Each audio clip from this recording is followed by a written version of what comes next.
الحمد لله رب العالمين والصلاة والسلام على خاتم النبيين أما بعد فأعوذ بالله من الشيطان الرجيم بسم الله الرحمن الرحيم. Mes chers frères en islam, répétez après moi. As-salatu was-salamu alayka ya Rasulallah. As-salatu was-salamu alayka ya Rasulallah. Wa ala alika wa ashabika ya Habiballah. Wa ala alika wa ashabika ya Habiballah. As-salatu was-salamu alayka ya Nabiyallah. As-salatu was-salamu alayka ya Nabiyallah. Wa ala alika wa ashabika ya Nurallah. Wa ala alika wa ashabika ya Nurallah. Nawaitu sunnat al-i'tikaf. Nawaitu an sunnat al-intiqaf. J'ai fait l'intention de i'tikaf qui est surérogatoire en étant dans la mosquée. À chaque fois qu'on essaie de rentrer dans la mosquée, on essaie de faire l'intention du i'tikaf pour qu'on puisse en récolter les récompenses. Mes chers frères en islam, le dernier messager d'Allah, le prophète issu de la tribu des Hashimi, sallallahu ta'ala alayhi wa sallam, a dit: la salat, c'est-à-dire le durud shérif de celui qui récite la salat, le durud shérif sur moi, m'arrive. Elle m'atteint, elle va jusque moi. Et j'invoque, je fais dua pour lui. En plus de cela, 10 bonnes actions sont également écrites pour la personne qui récite la salat, c'est-à-dire le durud shérif. C'est-à-dire que le prophète alayhi salatu wa salam, il nous dit quoi dans ce hadith? Que la salat, quand on récite sallallahu alayhi Muhammad, salatu wa salam alayka ya Rasulallah, etc. Le prophète sallallahu alayhi wa sallam, il dit cette salat, ce durud shérif, elle m'arrive, je l'entends, elle arrive jusque moi. Et ensuite, j'invoque, je fais dua pour la personne qui a fait cette salat, ce durud shérif. En plus de ça, plus 10 bonnes actions sont également écrites pour la personne qui fait cela. Donc avec amour, avec respect, avec honneur pour le prophète alayhi salatu wa salam, récitons le durud shérif, la salat sur lui. Sallu ala al-habib, sallallahu ta'ala ala Muhammad, sallallahu alayhi wa alihi wa sallam. Les chers frères en islam, avant d'écouter le discours d'aujourd'hui, essayons de faire des bonnes intentions. Car le bien-aimé prophète sallallahu ta'ala alayhi wa alihi wa sallam a dit: innamal a'malu binniyat, c'est-à-dire les actions ne valent que par leurs intentions. Donc essayons de faire des bonnes intentions, qu'on essaiera d'écouter le discours d'aujourd'hui, du début à la fin. On essaiera d'appliquer ce que l'on entendra. On essaiera de propager et de répéter ce que l'on entendra et ce qu'on retiendra. Inch'Allah Azza wa Jal. Chers frères en islam, Allah Azza wa Jal, il dit dans le Saint-Coran: وَبَشِّرِ الَّذِينَ آمَنُوا وَعَمِلُوا الصَّالِحَاتِ أَنَّ لَهُمْ جَنَّاتٍ تَجْرِي مِنْ تَحْتِهَا الْأَنْهَارُ كُلَّمَا رُزِقُوا مِنْهَا مِنْ ثَمَرَةٍ رِزْقًا قالوا هذا الذي رزقنا من قبل وأتوا به متشابها ولهم فيها أزواج مطهرة وهم فيها خالدون صدق الله العظيم وصدق رسوله النبي الكريم. Chers frères en islam, nous venons d'avoir le privilège d'écouter le verset 25 de Surat Al-Baqarah. Après avoir fait plusieurs discours sur le Mawlud al-Nabi sallallahu ta'ala alayhi wa sallam durant plusieurs semaines, après avoir parlé du Tawassul durant un discours, après avoir parlé du Istirasa durant un autre discours, c'est-à-dire le fait de demander à Allah Azza wa Jal par un intermédiaire, que ce soit nos bonnes actions, que ce soit une personne pieuse, etc. On a parlé de ça et on a aussi parlé que demander directement aux pieuses personnes, aux awliya, est également autorisé. Aujourd'hui, alhamdulillah, on reprend ce qu'on avait commencé depuis pas mal de mois, l'explication des versets du Coran dans l'ordre chronologique, dans l'ordre dans lequel ils sont dans le Coran. Dans ce verset, mes chers frères, la bonne nouvelle du paradis a été donnée aux croyants et à ceux qui font des bonnes actions. Ceci est le beau style du Saint-Coran, où lorsque les non-musulmans et les criminels sont menacés par l'enfer, en même temps, la bonne nouvelle du paradis est annoncée aux croyants et aux pieux. C'est-à-dire avant, dans ces versets-là, on avait aussi écouté le fait que les hypocrites et les criminels, comment est-ce qu'ils seront châtiés en enfer. Qu'Allah Azza wa Jal nous en protège. Et dans ce verset, on parle, dans les versets précédents, celui-ci, il a été annoncé que les mécréants sont promis à l'enfer. Et il a été dit aux mécréants: ô vous qui avez un doute à propos de ce noble Coran, soit faites une parole comme celle du noble Coran. Et il est certain que vous ne pourrez pas faire une parole comme celle-là. Alors craignez l'enfer dont le combustible sont les hommes et les pierres. Elle a été préparée pour les mécréants. Maintenant, dans ce verset, c'est-à-dire le verset 25 de Surat Al-Baqarah, les croyants, ceux qui ont une foi ferme dans le Saint-Coran, ceux qui sont de véritables serviteurs du bien-aimé prophète sallallahu alayhi wa sallam, ont reçu la bonne nouvelle du paradis. Ainsi, il a été dit « Wabashiri » et donne la bonne nouvelle. Ceci est la gloire et le statut de notre bien-aimé prophète sallallahu alayhi wa sallam. Si on regarde et on lit le Coran avec l'amour du prophète alayhi salatu wa sallam, on va le comprendre différemment. Qu'est-ce que les savants y disent et qu'est-ce qui a été dit par rapport à cela? L'un de vos noms bénis du prophète alayhi salatu wa sallam est Bashir, c'est-à-dire le prophète sallallahu alayhi wa sallam qui annonce la bonne nouvelle. La chose intéressante ici est que le paradis appartient à qui? Le paradis appartient à Allah Azza wa Jal. Les serviteurs aussi, les êtres humains aussi, lui appartiennent. On n'adore que Allah Azza wa Jal. Cette parole sacrée aussi, le noble Coran, appartient à Allah Azza wa Jal. Mais le Seigneur de l'univers n'a pas annoncé lui-même la bonne nouvelle de son paradis à ses serviteurs, mais Allah Azza wa Jal a plutôt dit à son bien-aimé prophète sallallahu alayhi wa sallam: ô bien-aimé, wa bashiri. C'est comme s'il était dit: ô bien-aimé sallallahu alayhi wa sallam, ces serviteurs m'appartiennent, ils récitent ma parole, ils m'adorent, et c'est aussi moi qui ai fait le paradis, mais annoncez-leur la bonne nouvelle. C'est-à-dire que, ô prophète, ô messager d'Allah, c'est vous qui devez annoncer aux gens la bonne nouvelle. Allah Azza wa Jal, il aurait pu dire lui-même la bonne nouvelle du paradis aux croyants et à ceux qui font des bonnes actions. C'est bien pour cela que nous disons, un poète il dit à cet endroit: ce que Allah Azza wa Jal donne, on l'obtient de notre maître sallallahu alayhi wa sallam. C'est-à-dire le prophète alayhi salatu wa sallam, c'est ce qu'on appelle le qasim al-ni'ma, celui qui distribue les bienfaits, celui qui distribue les ni'ma. Qu'est-ce qu'il dit ensuite le poète? Ce que Allah Azza wa Jal donne, on l'obtient de notre maître sallallahu alayhi wa sallam. Personne n'obtient rien du haqq, personne n'obtient rien d'Allah Azza wa Jal, sauf de cette cour, c'est-à-dire la cour du prophète alayhi salatu wa salam. Que quelqu'un demande ou non, c'est de cette cour qu'il l'obtient. Sans que le Mustafa ne le donne, le demandeur ne reçoit rien. Que Allah Azza wa Jal nous donne directement sans intermédiaire. Où est-ce que nous l'avons entendu? L'intermédiaire est notre maître, on n'obtient rien directement d'Allah Azza wa Jal. Bref, ceci est la gloire et le statut de notre bien-aimé prophète sallallahu alayhi wa sallam qui ressort clairement de chaque verset du Saint-Coran. Allah Azza wa Jal a dit au bien-aimé sallallahu alayhi wa sallam: annoncez la bonne nouvelle. À qui cette bonne nouvelle doit être annoncée? Il a été dit: Alladhina amanu wa amilus salihat. Traduction des Kanzul Iman, à ceux qui ont cru et ont fait des bonnes actions. Deux caractéristiques de ceux qui reçoivent la bonne nouvelle sont mentionnées ici. Et pas uniquement à cet endroit, mais en général, partout où la bonne nouvelle est annoncée dans le Saint-Coran, alors ces deux caractéristiques sont mentionnées. Première chose, c'est que la personne, il faut qu'elle soit croyante. La personne, il faut qu'elle soit dans l'islam. Et la deuxième chose est qu'elle soit une personne qui fait des bonnes actions. Alladhina amanu wa amilus salihat, qu'elle soit croyante et qu'elle fasse aussi des bonnes actions.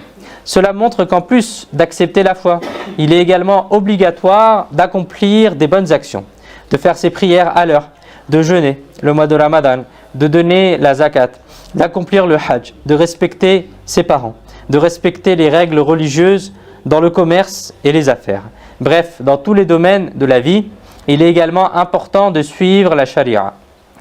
Une fois, il a été demandé à Sayyidina Wahb ibn Munabbih, rahmatullahi ta'ala alayh, écoutez bien, est-ce que la question qui a été posée, c'est: est-ce que la clé du paradis n'est pas le kalima at-tayyiba? C'est-à-dire, est-ce que la ilaha illallah Muhammadur Rasulullah sallallahu ta'ala alayhi wa sallam, est-ce que ça, c'est pas la clé du paradis? Sayyidina Wahb ibn Munabbih, rahmatullahi ta'ala alayh, a répondu: et pourquoi ne la serait-elle pas? Bien sûr qu'elle l'est, c'est-à-dire. Mais chaque clé a des dents, c'est-à-dire chaque clé, elle a une forme, elle a des dents. Et si vous voulez ouvrir la serrure sans ses dents, la serrure ne s'ouvrira pas. Subhanallah, quel bel exemple. Autrement dit, le kalma at-tayyiba est la clé. Le kalma at-tayyiba est la clé. Et la prière, le jeûne, la zakat, le hajj, etc. sont les dents de cette clé. C'est-à-dire que si on veut mettre la clé dans la serrure, il faut qu'il y ait les dents, il faut qu'il y ait les bonnes dents. sinon la serrure elle va pas s'ouvrir. Et de la même manière, comment Sayyidina Wahb ibn Munabbih rahmatullahi ta'ala il explique que la clé c'est vraiment le kalma tayyiba. Mais pour que la clé elle fonctionne, pour qu'elle rentre dans la serrure et qu'elle ouvre la porte, il faut faire la prière, il faut faire le zakat, il faut donner la zakat, il faut faire le hajj, il faut faire toutes les adorations qui nous incombent pour que les dents de cette clé elles soient là et qu'elles puissent ensuite ouvrir la porte. Subhanallah, quel bel exemple. De ce fait, si nous souhaitons, mes chers frères, avec cette clé ouvrir la cellule du paradis, alors nous devons également accomplir nos prières. Nous devons également observer le jeûne. Si le hajj nous est obligatoire, alors nous devons également l'accomplir. Si nous remplissons les conditions de la zakat, alors nous devons aussi donner la zakat. Nous devons également accomplir les autres obligations et les autres wajibat et fara'iz. Nous devons également éviter les péchés. Ensuite, nous pourrons obtenir le paradis. Qu'Allah Azza wa Jal nous permette de réciter le kalma tayyiba avec sincérité, de le garder dans notre cœur, de répondre à ses exigences et de descendre dans notre tombe avec cette parole bénie. Amin, bijahin nabi al-amin, sallallahu ta'ala alayhi wa alihi wa sallam. Un poète, il dit « Oh Allah, protège-moi d'une mauvaise fin. Oh Allah, protège-moi d'une mauvaise fin. Que je récite le kalima avant mon dernier souffle, ô Allah. Que je récite le kalma at-tayyiba avant mon dernier souffle, ô Allah. Mon livre est rempli de péchés. Pardonne-moi, sois généreux, ô Allah. Sur la balance, lorsque mes actions seront pesées, qu'il n'y manque pas une seule bonne action, ô Allah. Sallu ala al-habib, sallallahu ta'ala ala Muhammad, sallallahu alayhi wa alihi wa sallam. Bref, mes chers frères, une bonne nouvelle est à annoncer, mais à qui? Aux gens qui ont la foi, aux personnes pieuses. Et d'ailleurs, qu'est-ce qu'une bonne nouvelle? Allah Azza wa Jal a dit, traduction de Kanzul Iman, que pour eux, il y a des jardins sous lesquels coulent des rivières. Subhanallah. Des jardins sous lesquels coulent des rivières. Quand on leur donnera à manger un fruit de ces jardins, après avoir vu l'apparence extérieure, c'est-à-dire du fruit, ils diront, c'est la même nourriture qui nous avait été donnée auparavant. Alors que sa ressemblance leur avait donné. C'est-à-dire qu'ils croiront que c'est la même chose que ce qu'ils avaient reçu sur terre. Mais ça y ressemblera, mais ça ne sera pas la même chose. Alors que sa ressemblance leur avait été donnée, ayant la même apparence extérieure, mais un goût différent. Et pour eux, dans ces jardins, sont des épouses pures. Et ils y résideront pour toujours. Subhanallah. Ce sont là les grandes bénédictions dont la bonne nouvelle a été annoncée aux croyants et aux pieuses personnes. Hakimul Ummat Mufti Ahmad Yarhan Naimi rahmatullahi ta'ala alayhi dit sous ce verset, le paradis a 8 niveaux. Combien il a de niveaux? 8 niveaux. Premier, Jannat al-Firdaus, c'est le plus haut degré au paradis, le plus haut niveau. Ensuite, Jannat Adn, Jannat Mawa, Darul Khuld, Darus Salam, Darul Muqama, Illiyin et Jannat Na'im. Ces niveaux ont aussi d'autres noms que cela, mais il y a 8 niveaux, 8 rangs au paradis. Et les musulmans seront placés dans ces niveaux en fonction de leurs actions. Puisque tous ces paradis sont pour tous les musulmans, alors la signification de ce verset sacré est que les paradis seront divisés entre les musulmans. C'est-à-dire que plus la personne elle aura fait des bonnes actions, et plus elle sera placée en haut dans le paradis. Subhanallah. Chers frères en islam, le paradis est un lieu très élevé, dans lequel Allah Azza wa Jal a réservé de très belles bénédictions. De très belles bénédictions à ses serviteurs, qu'aucun œil n'a jamais vu, qu'aucune oreille n'a jamais entendu et qu'aucun cœur n'a jamais pensé même. Allahu Akbar. Le compagnon du prophète, Sayyidina Abu Huraira radiyallahu ta'ala anhu a dit: Ô messager d'Allah, à partir de quoi le paradis a-t-il été fait? Vous, sallallahu ta'ala alayhi wa sallam, avez répondu: à partir d'eau. Nous avons dit: informez-nous à propos de la construction du paradis. Il a été dit: une brique du paradis est faite d'or, une autre brique est faite d'argent, qui est son martier, c'est-à-dire son liant, ce qui est utilisé pour lier les briques entre elles, et du musc parfumé. Sa terre est du za'afran, c'est-à-dire du safran. Ses cailloux sont faits de perles et de rubis. Celui qui entrera au paradis restera heureux, ne sera jamais déçu, restera au paradis pour toujours, et il ne mourra jamais. Ses vêtements ne vieilliront jamais, et sa jeunesse ne finira jamais. Il est dit dans le hadith sacré, le bien-aimé prophète sallallahu ta'ala alayhi wa sallam a dit: certes, il y a un arbre au paradis qu'un cavalier par exemple un cavalier à cheval, même s'il continue pendant 100 ans dans son ombre, il ne se terminera pas. C'est-à-dire l'ombre de l'arbre, il sera tellement grand l'arbre, que même si un cavalier, il continue à cavaler pendant 100 ans dans son ombre de l'arbre, eh ben, il n'aura pas atteint le bout de l'arbre. Et au paradis, dans la suite du hadith, il est dit, au paradis, il y a de telles bénédictions qu'aucun œil n'a vu, qu'aucune oreille n'a entendu et qu'aucun cœur n'a même pensé. Sayyidina Mujahid rahmatullahi ta'ala alayhi a dit: les troncs des arbres du paradis, les troncs des arbres du paradis sont en or, leurs branches sont de saphir et de rubis, leurs feuilles et les fruits pendent vers le bas. Si le mangeur souhaite prendre le fruit en étant debout, alors il n'aura pas de difficulté, il n'y aura pas de difficulté à le prendre. S'il veut le prendre en étant assis, alors il n'aura pas non plus de difficulté. Et s'il veut le prendre en étant allongé, alors il n'aura pas non plus de mal et de difficulté. Subhanallah. Quelle est la gloire du paradis? Allah Azza wa Jal n'a gardé que du confort et rien que du confort au paradis. Du repos, rien que du repos au paradis. À tel point que même si quelqu'un a l'intention de cueillir des fruits des arbres du paradis et de les manger, il n'y aura aucune difficulté. Si la personne est assise et qu'il n'a pas envie de se lever et qu'il veut manger des fruits, alors il les recevra en étant assis. Et s'il veut manger des fruits en étant allongé, alors il recevra les fruits en étant allongé. Autrement dit, on ne peut même pas penser qu'une personne au paradis pourrait avoir même un tout petit peu de douleur ou de difficulté au paradis. La difficulté, le mal, elle n'existera pas au paradis. Sayyidina Zayd ibn Arqam radiyallahu ta'ala anhu a dit: une fois un non-musulman s'est présenté au bien-aimé prophète sallallahu ta'ala alayhi wa sallam et a dit: ô Abu al-Qasim sallallahu ta'ala alayhi wa sallam, que dites-vous concernant le manger et le boire des gens du paradis? Vous sallallahu ta'ala alayhi wa sallam avez répondu: oui, par celui qui détient ma vie, certes les gens du paradis en mangeant et en buvant recevront la force de 100 hommes. Subhanallah. En entendant cela, ce non-musulman, il a dit: ce qu'il mange et boit, il a des besoins. Si quelqu'un mange et boit au paradis, la personne, le non-musulman, il disait, dans ce cas-là, il va avoir besoin d'aller aux toilettes, il va besoin de faire ses besoins. Et bien, alors qu'il n'y a pas de souffrance au paradis. C'est-à-dire que le non-musulman, il a dit, il n'y a pas de souffrance au paradis, alors pourquoi il va manger et boire? Alors le bien-aimé prophète sallallahu alayhi wa sallam a répondu: au paradis, le besoin, c'est-à-dire on n'aura pas besoin d'aller aux toilettes, sera simplement qu'ils auront une sueur, une transpiration parfumée comme du musc, et toute la nourriture sera ainsi digérée. Subhanallah. Il est rapporté dans une narration, Allah Azza wa Jal dira aux anges: nourrissez mes amis, c'est-à-dire les gens du paradis. Ainsi, des nourritures de différentes couleurs leur seront servies. Chaque morceau de cette nourriture aura une saveur différente pour les gens du paradis. Lorsqu'ils auront mangé cette nourriture, alors il sera ordonné: donnez de l'eau à mes serviteurs. Désormais, différents types de boissons seront présentés. Donc chaque gorgée aura une saveur différente. Subhanallah. Chaque gorgée aura une saveur différente au paradis. Chers frères en islam, le plus gros problème pour nous dans ce monde est que nos désirs restent restreints. Nos désirs sont limités. Ici, nous ne pouvons pas exercer notre volonté. Parfois, l'être humain a un petit désir et il travaille dur toute sa vie pour réaliser ce désir. Mais ce désir n'est malgré tout pas réalisé. Qu'est-ce que c'est? Nos désirs ont été limités. Ici, chaque souhait, chaque désir, chaque volonté ne se réalise. Mais au paradis, les gens du paradis seront bénis. Il est rapporté que lorsque les gens du paradis arriveront au paradis, alors un ange viendra auprès d'eux. Un ange viendra auprès d'eux, leur fera le salam et leur remettra une lettre du Seigneur.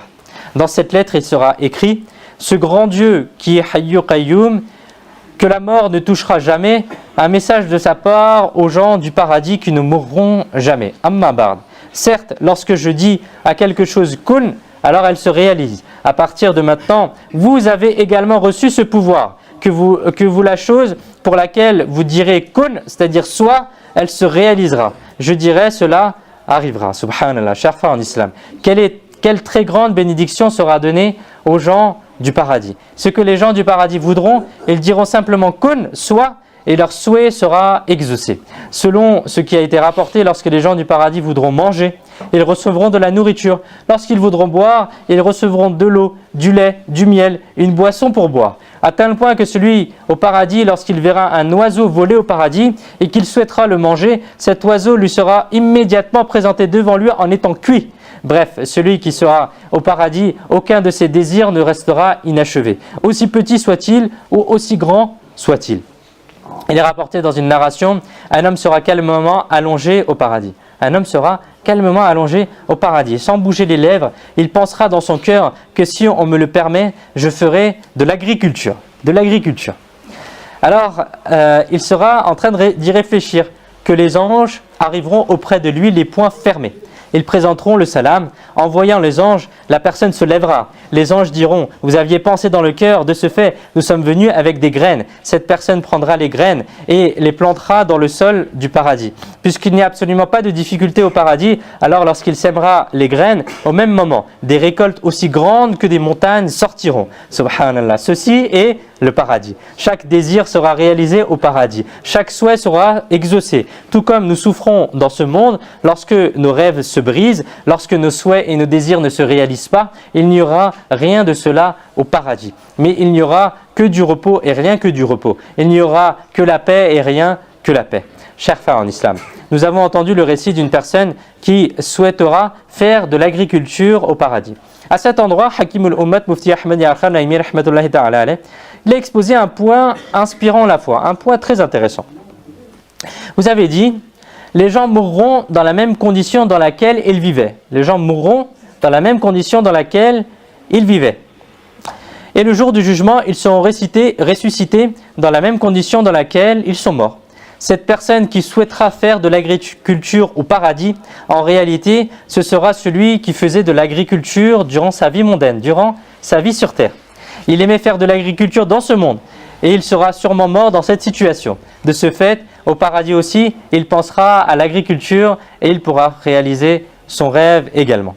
De cela, nous apprenons que ceux qui évoquent avec enthousiasme, avec passion, le bien-aimé prophète sallallahu alayhi wa sallam dans ce monde, ceux qui passent tout leur temps à penser à Madinatul Munawwara, ceux qui tremblent à l'idée de voir le bien-aimé prophète sallallahu alayhi wa sallam, alors ils auront les mêmes pensées au paradis.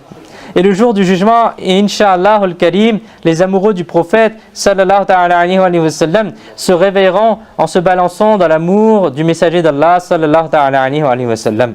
Amir al-Sunnat, Maulana Muhammad Ilyas At-Tar-Qadiri Rizvi Damat Barakatuhumul Aliya, le fondateur de Dawat Islami, a écrit un vers de poésie qui dit: en pleurant, nous tomberons dans ses pieds là-bas. En pleurant, nous tomberons dans ses pieds là-bas, c'est-à-dire dans les pieds du prophète alayhi salatu wassalam, celui qui intercédera pour nous le jour du jugement. Amir al-Sunnat, qu'est-ce qu'il dit? Il dit, en pleurant, nous tomberons dans ses pieds là-bas, au jour du jugement.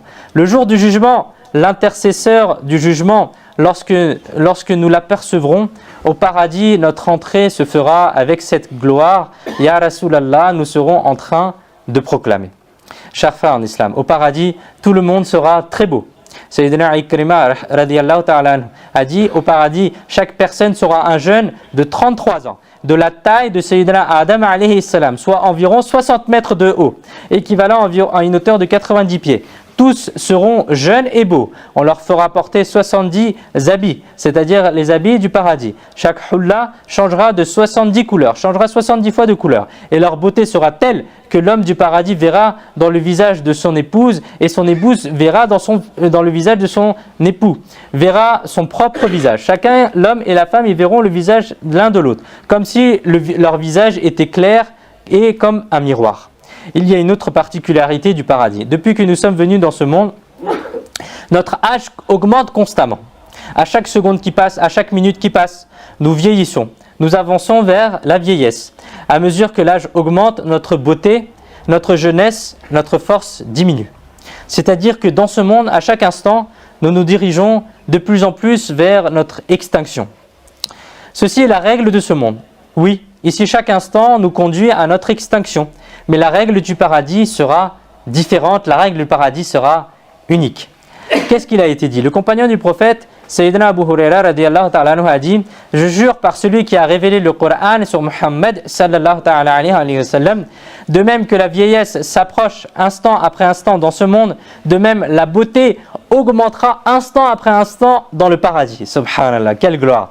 Il n'y a absolument pas d'extinction au paradis. Là-bas, il n'y a pas de mort. C'est pourquoi les gens là-bas ne s'approcheront pas vers la mort. Ils ne s'approcheront pas vers la vieillesse et la faiblesse, mais chaque instant à venir augmentera la beauté des gens du paradis. Le compagnon du prophète, Sayyidina Anas bin Malik radiyallahu ta'ala anhu, a rapporté que le bien-aimé prophète sallallahu ta'ala alayhi wa sallam a dit: certes, il y a un marché au paradis où les gens du paradis se rendront chaque vendredi. Là-bas, il y aura un vent du nord qui sera absorbé par leur visage et leurs vêtements. Grâce à cela, la beauté des gens du paradis augmentera. Lorsqu'ils rentreront chez eux, leurs familles diront: je jure par Allah, votre beauté a augmenté par rapport à avant. Chers frères en islam, si un serviteur reçoit une bénédiction, si l'un de ses désirs, l'un de ses souhaits est exaucé, alors il est certain qu'il sera heureux. Mais si cette bénédiction, ce souhait est limité dans la durée, dans le temps, alors le bonheur reste incomplet. Le désir a en fait été exaucé. On a bien reçu la bénédiction, mais en parallèle du bonheur, il y a aussi le chagrin qu'un jour cette bénédiction se terminera. Une fois, Sayyidina Rabi'a Basriya rahmatullahi ta'ala alayha a dit: si on donnait à une personne le monde entier et tout ce qu'il contient, cette personne restera pauvre. On demanda: comment est-ce possible? Alors Sayyidina Rabi'a Basriya rahmatullahi ta'ala alayha répondit: parce que le monde est mortel. Si une personne possède même le monde entier, elle repartira malgré tout d'ici les mains vides. Un poète il dit: pour conquérir le monde, Sikander était parti. Pour conquérir le monde, Sikander, c'est-à-dire Alexandre, était parti.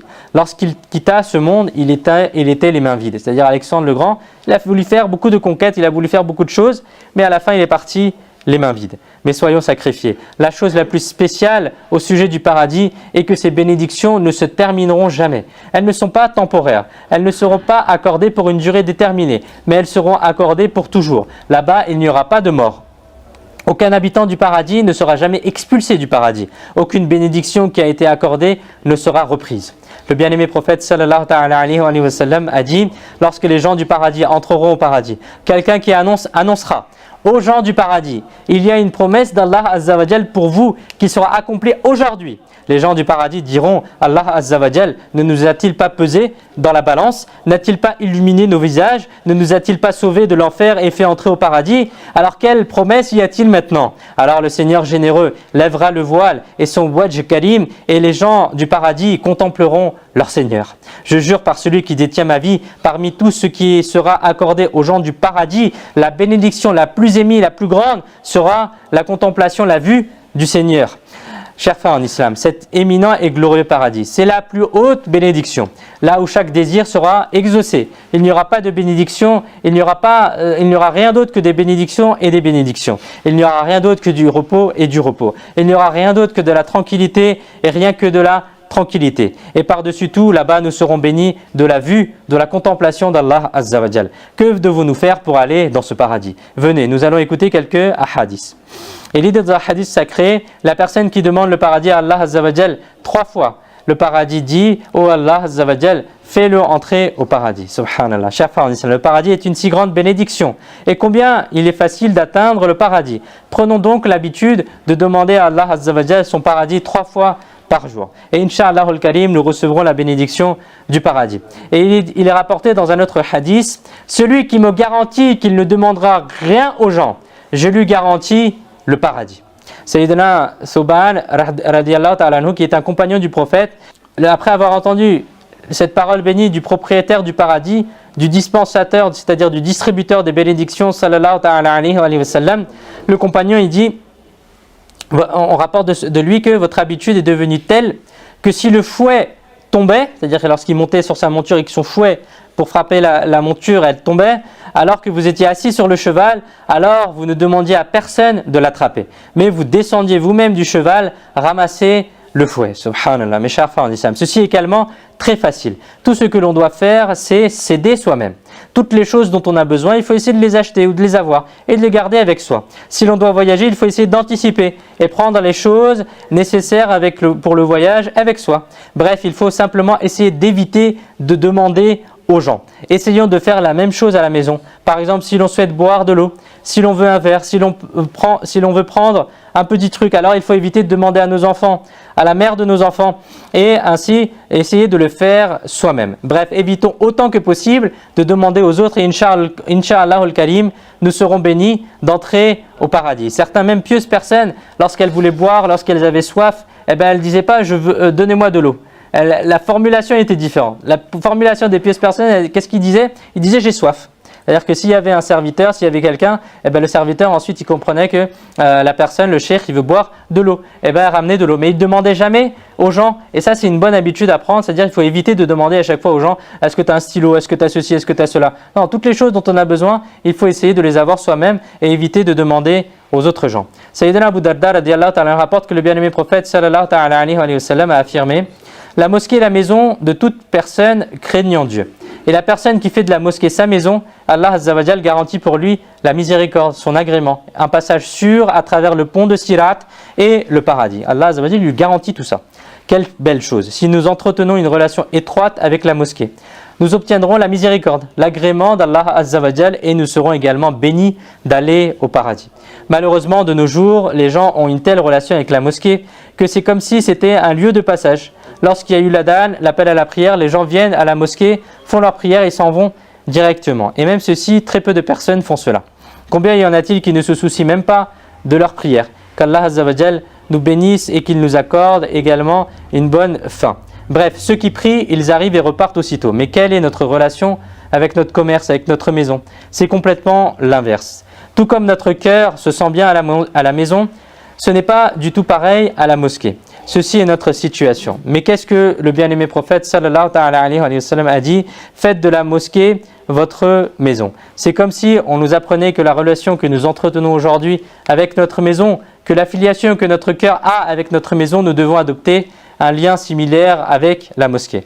Le prophète d'Allah, Sayyidina Isa alayhi salam, a un jour dit à ses apôtres: ô apôtres, faites de votre maison une étape, c'est-à-dire un lieu d'hébergement temporaire, et faites des mosquées un abri permanent. De ce fait, prenons l'habitude de passer autant de temps que possible à la mosquée. Tant que nous resterons à la mosquée avec l'intention du i'tikaf, nous en récolterons la récompense. Nous serons protégés de shaitan. Tant que nous resterons dans la mosquée, nous serons préservés des choses inutiles. Mufti Ahmad Yarkhan Naimi rahmatullahi ta'ala a dit: l'air de la mosquée est très bénéfique pour la foi, c'est-à-dire que cela renforce la foi. Sayyidina Sa'id ibn Musayyab rahmatullahi ta'ala a dit: tant que la personne reste à la mosquée, les anges continuent d'invoquer. Essayons juste de clarifier une chose. Nous avons été encouragés à faire de la mosquée notre foyer, notre maison. Cela ne veut pas dire que nous devons traiter la mosquée de la même manière que nous traitons la maison. Non. Le caractère sacré de la mosquée, la politesse que l'on doit y avoir, le respect que l'on doit y mettre, cela n'a rien à voir. Il y a beaucoup de choses que nous pouvons faire à la maison, mais que nous ne pouvons pas faire à la mosquée, telles que parler des choses mondaines, parler de la dunya, ce n'est pas autorisé dans la mosquée. Acheter et vendre dans la mosquée, ce n'est pas autorisé non plus. Parler fort, rire, etc., toutes ces choses-là ne sont pas autorisées, mais on peut les faire à la maison et c'est autorisé. Par conséquent, faisons effectivement de la mosquée notre maison, c'est-à-dire ayons un lien profond avec elle, passons le maximum de temps ici et qu'Allah Azza wa Jal nous permette de mettre cela en pratique. Amin. Bijahi Nabi Amin sallallahu ta'ala alayhi wa alihi wa sallam. Sallu ala al-Habib sallallahu ta'ala ala Muhammad sallallahu alayhi wa sallam.